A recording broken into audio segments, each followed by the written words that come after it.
I used to think I'd seen it all.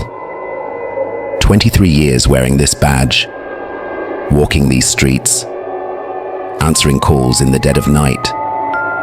I've pulled bodies from wrecks, stood over crime scenes where the air was still thick with gunpowder, knocked on doors to deliver the kind of news that tears a person's world apart. But none of that, none of it, prepared me for what's been happening in Westwood County. Children are disappearing, not running away, not kidnapped for ransom, just gone. They go to bed like any other night, tucked in under their blankets, their parents kissing them goodnight, expecting to see them in the morning. And then, nothing. No signs of forced entry, no struggle, just empty beds, toys left untouched, blankets still warm.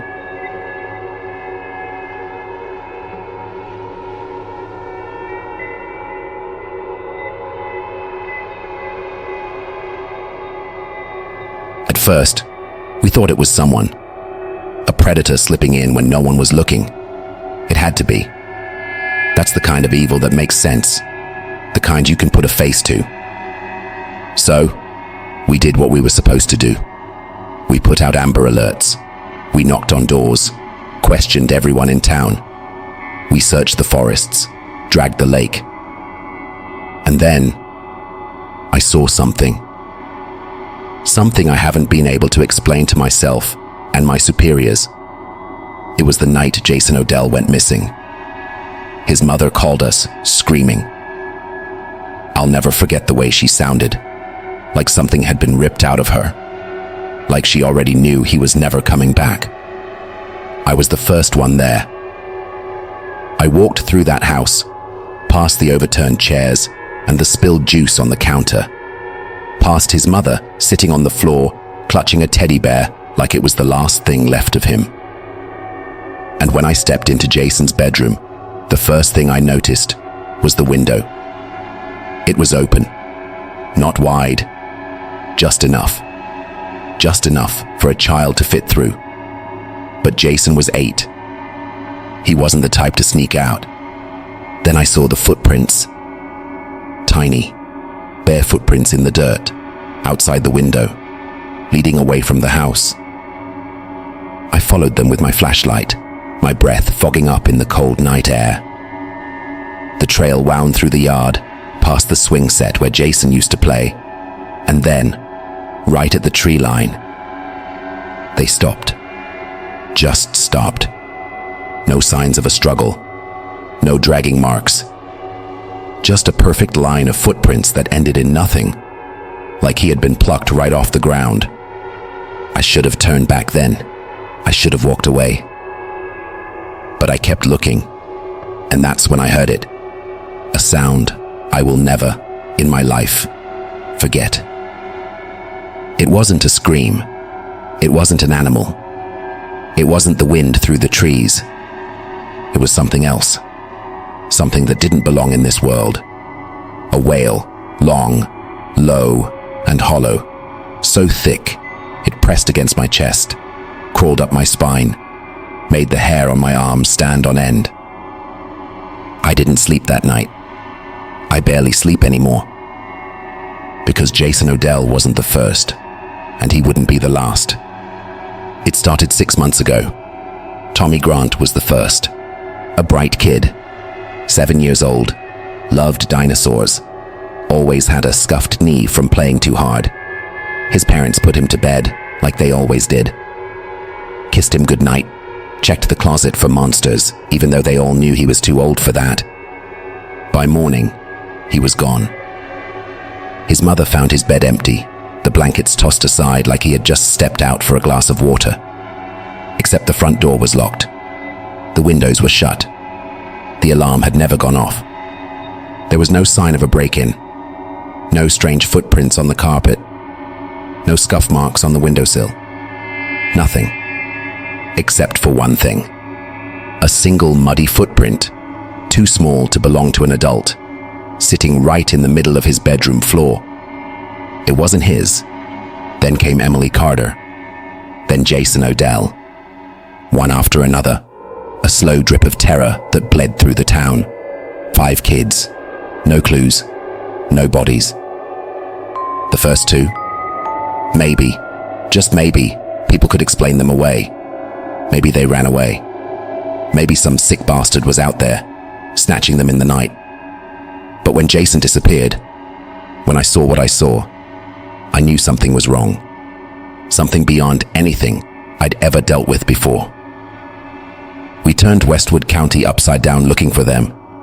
Every abandoned barn, every hidden trail, every inch of those endless woods. We questioned every damn person within 50 miles. We found nothing. And the parents, the ones left behind, they were slipping. I saw it in their faces. Some of them got angry. They screamed at us, cursed our names, said we weren't doing enough.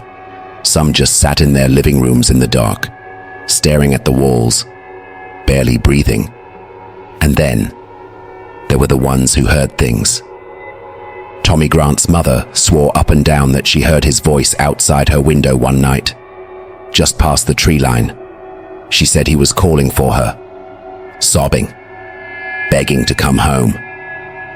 But when she ran outside, when she sprinted barefoot through the yard, that voice, it didn't sound right. She couldn't explain it. It was close, too close, closer than it should have been, and yet somehow it felt far away, like it was being pulled through something else before reaching her ears, like it wasn't coming from her son at all. She didn't sleep after that. Neither did I, because whatever was taking these kids, it wasn't just stealing them. It was toying with the people they left behind. And then came Walter Green, a father who wasn't willing to sit in silence, who refused to let the night swallow his daughter without a fight. He sat on his porch every evening after she vanished, shotgun across his lap, eyes locked on the woods, waiting. And one night, he saw it. I'll never forget how he looked when he came into the station. His face was pale, his hands trembling. Walter Green was a big man, strong, built from years of working out in the fields. I'd never seen fear in his eyes before that day. I saw it, he told me. Saw what? I asked. His jaw clenched so tight I thought his teeth might shatter. He shook his head. It wasn't human. There are places in Westwood County that even the oldest families won't go near after dark. Westwood Hollow is one of them, a stretch of dense forest at the edge of town, older than the roads, older than the houses. The trees grow too close together, their twisted branches tangled like grasping fingers, blotting out the sky. Even in the daylight, it feels wrong. The air is heavier there, thick with something you can't quite name. The locals have their stories. They say the woods have always been strange, that animals go quiet when they get too close, that hunters lose time when they step too far in, the sun shifting in the sky like someone's been messing with the clocks. Some say there's something old out there, something that's been watching long before Westwood was ever put on a map. I never put much stock in those stories, not until the kids started disappearing, not until the footprints stopped at the tree line, like something had carried them away, and not until I saw what was on the trail cam.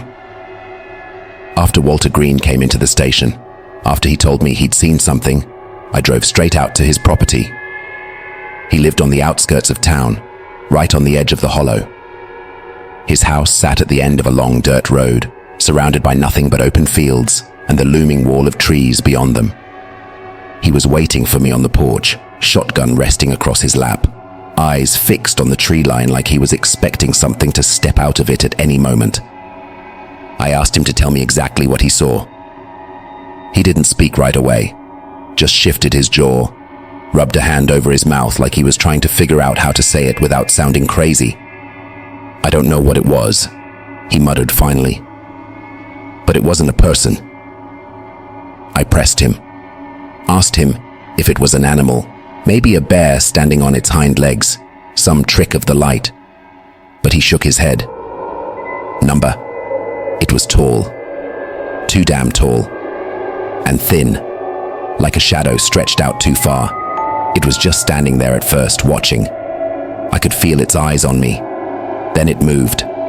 He stopped, swallowed hard, shaking his head. I ain't never seen anything move like that. I asked him what he meant. He just stared at me, his fingers tightening on his gun.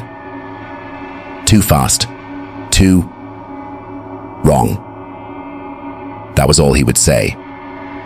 I left not long after, but I couldn't shake what he told me. It wasn't just what he'd seen. It was the look in his eyes when he said it. Walter Green was a man who had spent his whole life out here. He knew these woods better than anyone, and I knew fear when I saw it. And that night, he was afraid. The next morning, I had one of my deputies set up a trail cam. We positioned it facing the woods, right where the footprints had ended. If someone was lurking out there, we were going to catch them. At least, that's what I told myself. When we checked the footage the next day, most of it was exactly what you'd expect.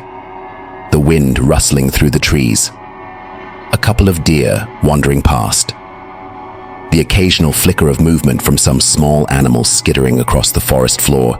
And then, just after 3 a.m., the camera caught something else. The first few frames were empty. Just the dark outline of trees, the leaves shifting slightly in the wind. Then, movement. Not from the side, not from the distance, from above. A long, spindly limb dropped down from the canopy, bending at an unnatural angle as it touched the ground. Then another, and another. My stomach twisted. It wasn't climbing down, it was crawling. The thing in the footage was tall, too tall. Its limbs were too long, its body too thin. It moved like an insect, its arms and legs bending in places they shouldn't. Its head was tilted at an unnatural angle, like it was listening. And then, it snapped its head toward the camera. Not just turned, snapped. Like it heard us watching, like it knew. And then, in the final frame, it moved. 1 second it was there, the next, it was closer.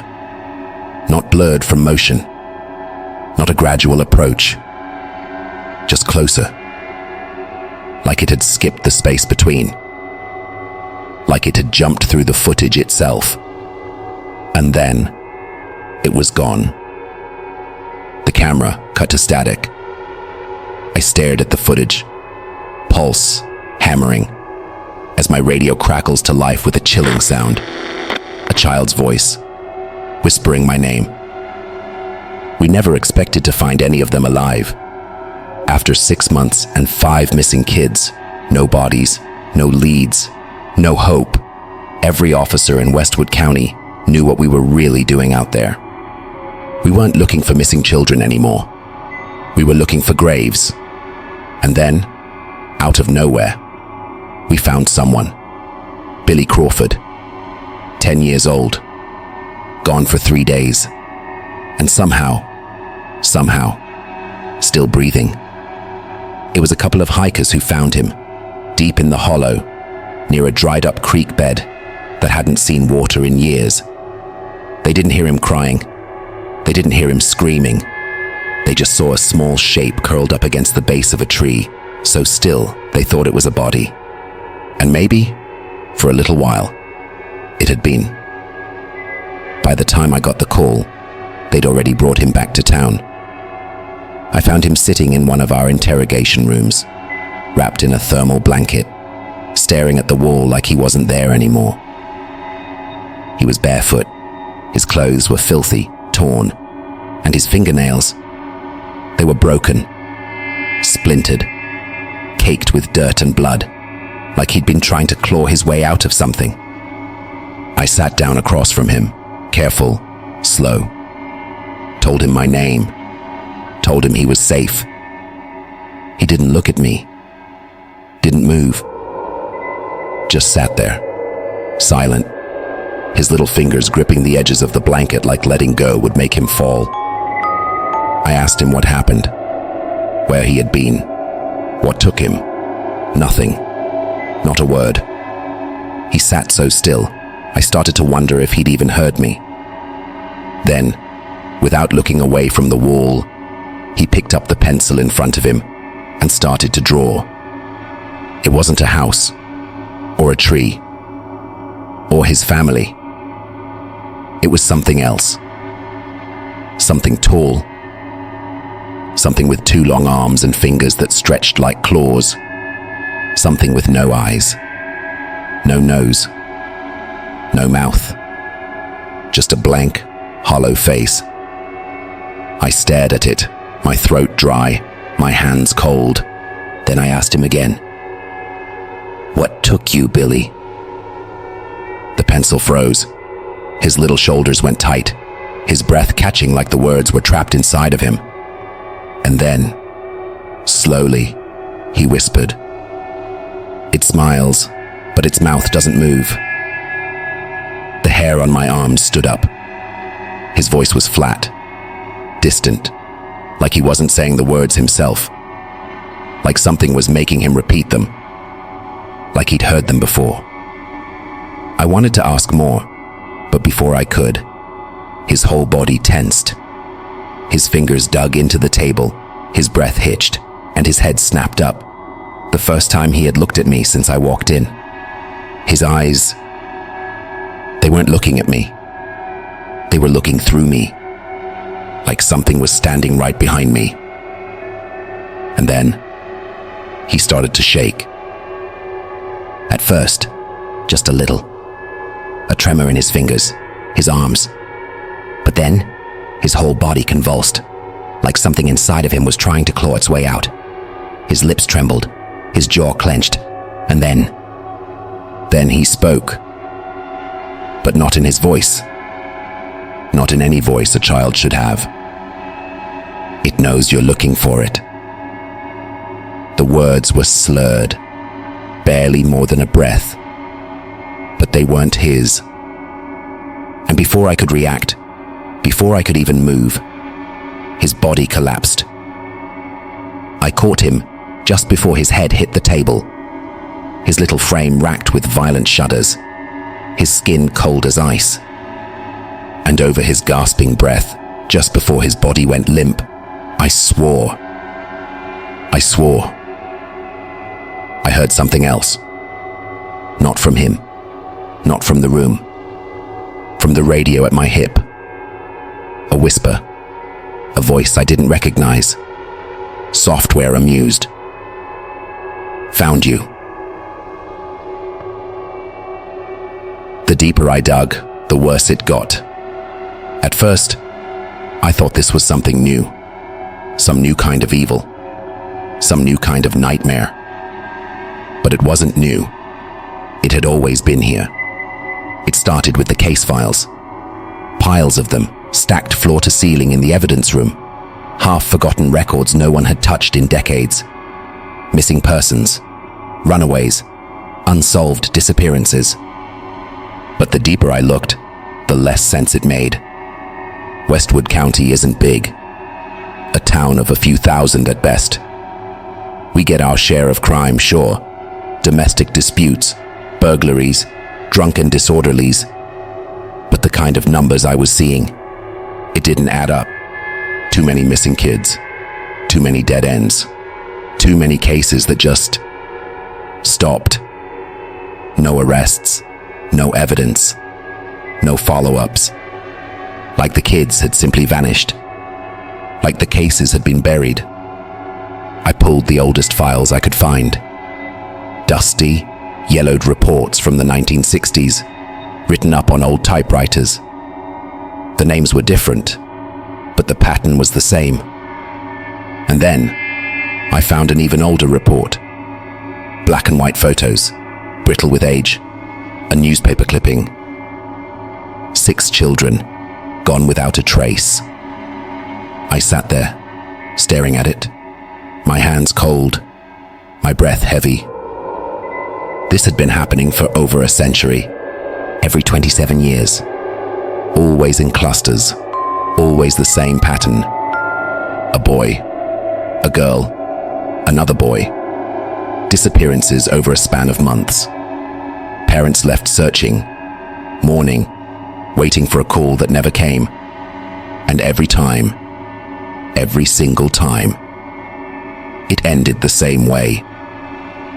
No bodies, no arrests, no answers. I sat back in my chair, my mind racing.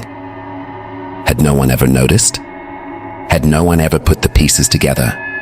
Or maybe they did. Maybe they knew. And they just kept quiet. I needed to talk to someone who'd been here longer than me. Someone who might have seen it before.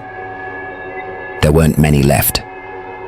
A lot of the old-timers had passed on, left town, or just stopped talking to people altogether. But there was one name I kept coming back to.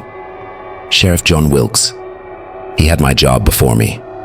Served for nearly 40 years before he up and retired. Left town the same day he handed in his badge. Nobody knew why. Some folks said it was the job getting to him. Others said he was sick, that he wanted to die somewhere quiet.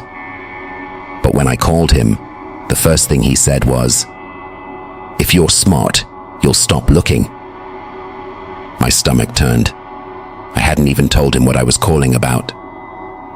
I drove out to see him that same night. His house was an hour out of town, a sagging old thing in the middle of nowhere, barely held together by rusted nails and bad memories.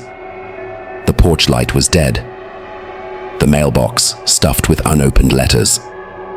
And when he opened the door, Christ, he looked bad, thin, pale, skin sagging over a body that used to be broad and strong. His eyes were sunken, his fingers trembling when he gripped the doorframe like he was afraid to step outside.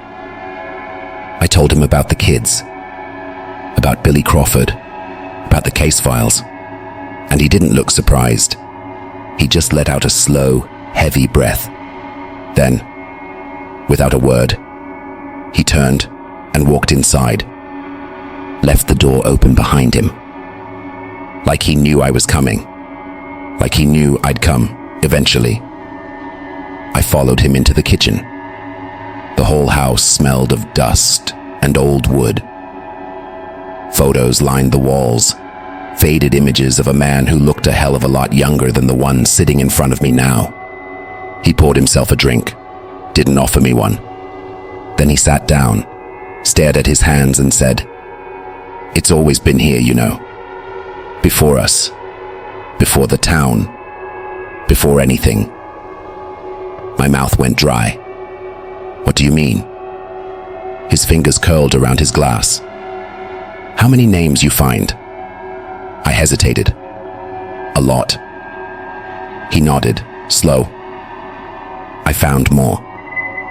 The words hit like a gut punch.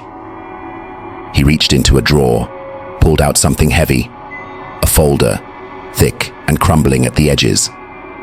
He slid it across the table. I opened it, and my stomach dropped. Names. Dozens of them. Hundreds. Not just kids. Not just people. Whole families. Gone.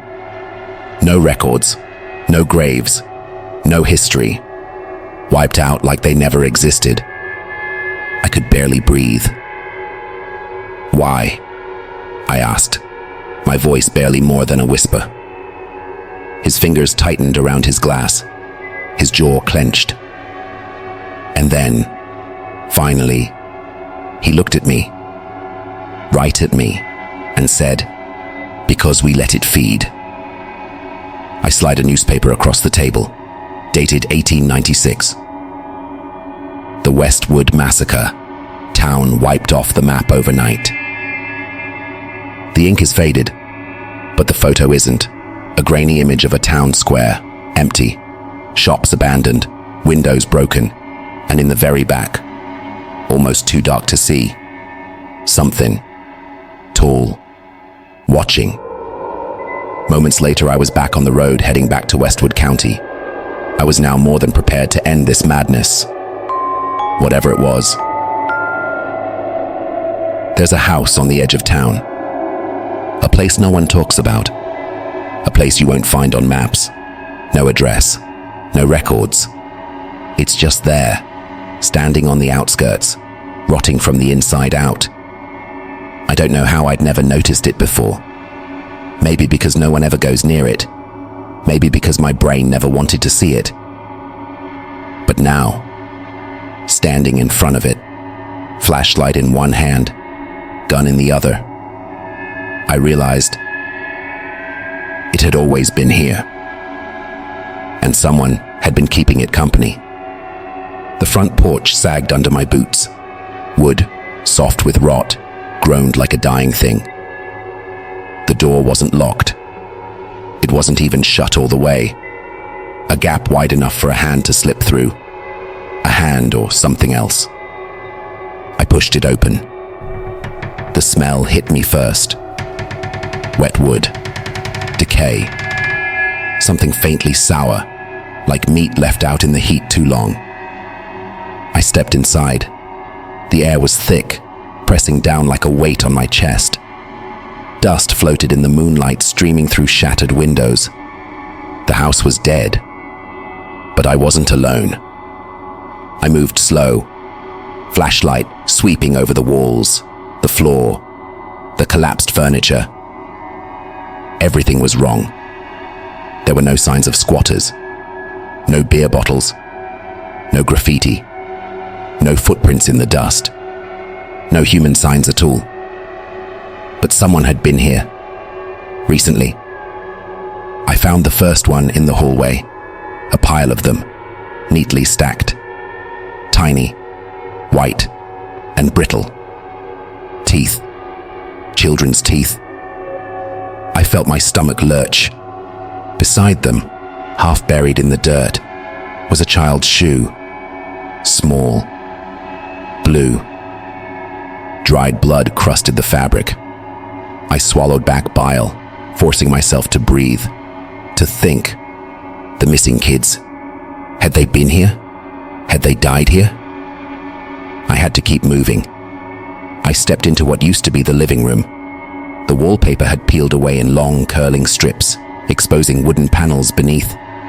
Wood that had been carved into. Someone had taken something sharp, a knife, a nail, and scratched words deep into the floorboards. A name. Tommy. The letters dug so deep, the wood had splintered. I ran a finger over the grooves. Fresh. No more than a few days old. That's when I heard it. Upstairs. Software slow. Footsteps. A long, dragging step, like something moving on twisted limbs. Something heavy. My pulse hammered. I hadn't cleared the house. But that didn't make sense. This place had been silent when I came in. I would have heard someone. I should have heard someone. The footsteps stopped. Then, a slow, creaking noise. Like a door opening. Like something waiting. I swallowed hard, lifted my gun, and started toward the stairs. The last thing I saw before the light flickered out.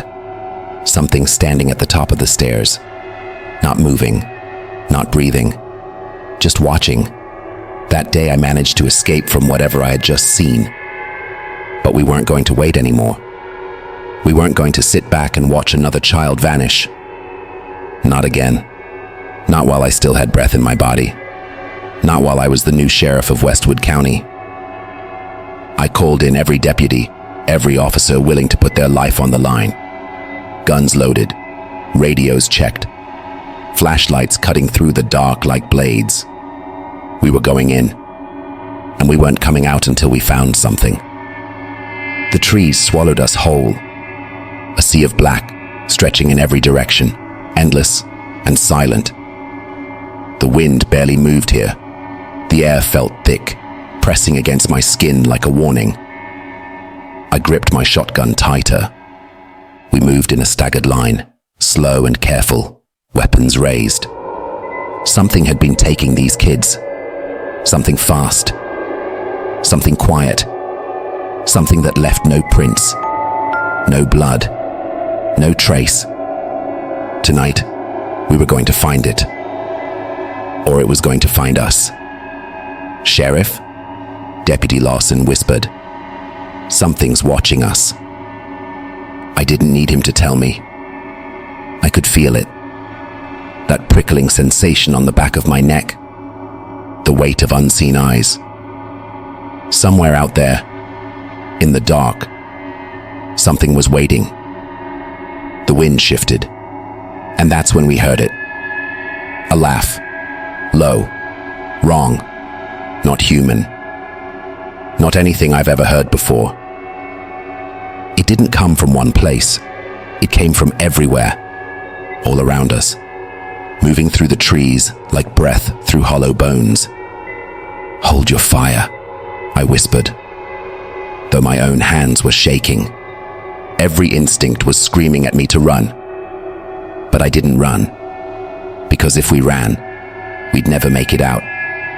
We kept moving, flashlights flickering over the trunks, over the twisted branches, shadows stretched like fingers, warping with every step. And then, "Jesus Christ," Lawson breathed. The ground in front of us had opened up, a pit, deep, lined with jagged roots and something else. Something pale. Bones. Dozens of them. Small. Fragile. Some still wrapped in scraps of fabric. I crouched, reached for one. My fingers brushed something sharp. Teeth. Human teeth.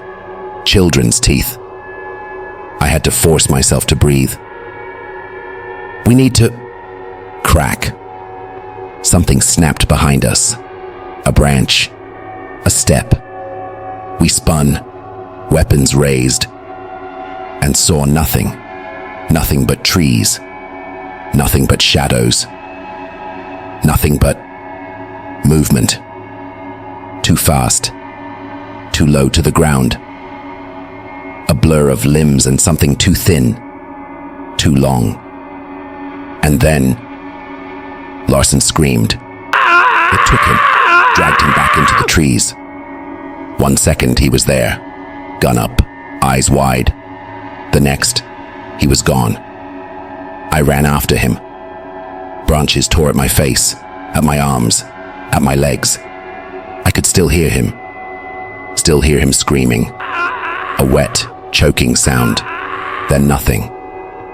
Just the wind, just the dark, just the silence where my deputy used to be. I stopped, heart hammering, gun shaking in my grip. And then, something stepped out from the trees. Something I shouldn't be seeing. Something I couldn't understand. It smiled, but its mouth didn't move. The last thing I remember before everything went black. Those hollow, glowing eyes locking onto mine. And a voice, low, amused. "You shouldn't have come here."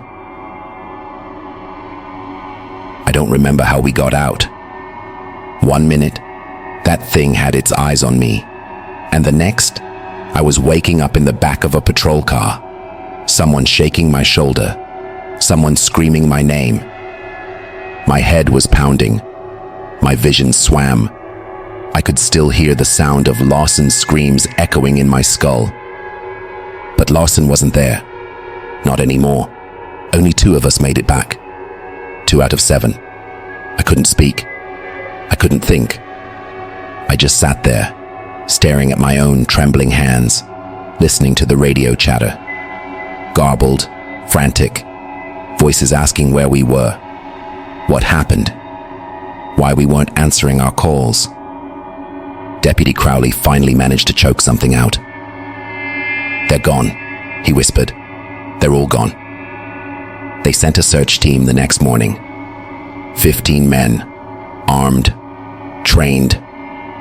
They didn't find Lawson. They didn't find the others. But they did find something. Blood, smeared across tree trunks, soaking into the dirt. A badge, a boot, and a backpack. Tiny, pink, covered in cartoon kittens. The name tag sewn inside read, Emily Carter, one of the first children to vanish. She had been missing for 6 months. So why was her backpack still warm? The town wanted answers. The governor wanted my badge. They got neither. Because I didn't have any answers to give. All I had were questions and nightmares. Because the worst part, the part that kept me up at night, the part that made me afraid, wasn't what we saw out there. It was what we didn't. Because nothing we found proved those men were dead. No bodies, no bones, just empty clothes. Like something had peeled them right out of their own skin. For weeks, I tried to put it behind me. I told myself it was over. That whatever happened in those woods, whatever I saw, it was done. I almost believed it, until the next child went missing. Her name was Lily Thompson, 7 years old. Her parents put her to bed at 9 p.m. By morning, she was gone. No sign of a struggle, no forced entry. Just an empty bed and an open window. The security camera on their front porch caught something. Something I wish I never saw. At 3:42 a.m., the motion detector flickered on. The camera picked up movement, just for a second. Not a person, not a shadow. Something wrong. A shape, tall and thin, standing at the edge of the yard, just outside the reach of the streetlight. Watching, waiting. And then, just before the footage cut to black, it turned its head, and it looked right into the camera. The eyes were the same, hollow, unblinking, like it knew, like it was trying to tell me, you didn't stop me, you never will, because the more you look for me, the stronger I get, and I am hungry. I don't know what to do anymore. I don't know if I should keep fighting, or if I should pack my bags and run. Because this isn't a missing persons case. This is a warning. The radio crackles to life. Another report. Another missing child. And then, 3 soft knocks at my window. We thought we ended it. But something is knocking at my window at 3 a.m. If you were in my shoes, would you keep searching? Or would you run?